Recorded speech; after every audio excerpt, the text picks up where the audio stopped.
নমস্কার। কবি সুবোধ সরকারের রূপম। রূপমকে একটা চাকরি দিন, এমএ পাস, বাবা নেই, আছে প্রেমিকা, সে আর 2-1 মাস দেখবে, তারপর নদীর এপার থেকে ওপারে গিয়ে বলবে, রূপম আজ চলি, তোমাকে মনে থাকবে চিরদিন। রূপমকে একটা চাকরি দিন, যে কোনো কাজ, পিয়নের কাজ হলেও চলবে। তমাল বাবু ফোন তুললেন। ফোনের অন্য প্রান্তে যারা কথা বলেন তাদের যেহেতু দেখা যায় না, সুতরাং তারা দুর্গেয়। তমাল বাবু মামাকে বললেন, রূপমের একটা চাকরি দরকার। মামা বললেন কাকাকে, কাকা বললেন জ্যাঠাকে, জ্যাঠা বললেন বাতাসকে। মানুষ জানলে একরকম, কিন্তু বাতাস জানলে প্রথমে ছুটে যাবে দক্ষিণে, সে বলবে দক্ষিণের অরণ্যকে, অরণ্য বলবে আগুনকে, আগুন গেল আলিমুদ্দিন স্ট্রিটে, আলিমুদ্দিন ছুটল নদীকে বলার জন্য, নদী এসে ছেড়ে পড়লো উপকূলে, সমুদ্র হিমাচল বলে উঠল, রূপমকে একটা চাকরি দাও।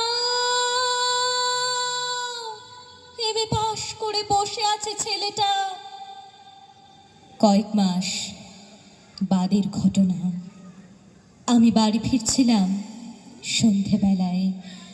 গলির মোড়ে 7-8 জনের জটলা দেখে থমকে দাঁড়ালাম। জল থেকে সদ্য তুলে আনা রূপমের ডেড বডি, সারা গায়ে ঘাস, খড়কুটো, হাতের মুঠোয় ধরে থাকা একটা 1 টাকার কয়েন। পাবলিক বুথ থেকে কাউকে ফোন করতে চেয়েছিল রূপম। ভারত সরকারের 1 টাকার কয়েনের দিকে আমার চোখ। সারা গায়ে সবুজ ঘাস, ঘাস নয় অক্ষর। এমএ পাশ করতে একটা ছেলেকে যতগুলো অক্ষর পড়তে হয়, সেই সমস্ত ব্যর্থ অক্ষর ওর গায়ে লেগে আছে। একটা ছেলেকে কেন আপনারা এমএ পড়ান? কোন আল্লাদে 8খানা বিশ্ববিদ্যালয় বানিয়েছেন? তুলে দিন। এই কথাগুলো বলবো বলে ফোন তুললাম পবিত্র সরকারের। ফোন বেজে উঠল, ফোন বেজে চলল, ফোন বেজেই চলল। 20 বছর ধরে ওই ফোন বেজে চলেছে, আরো 20 বছর বাজবে। বাতাস বলেছে অরণ্যকে, অরণ্য চলেছে নদীর দিকে। নদী উপকূল থেকে আছড়ে পড়ে বলল, রূপমকে একটা চাকরি দিন। কে রূপম?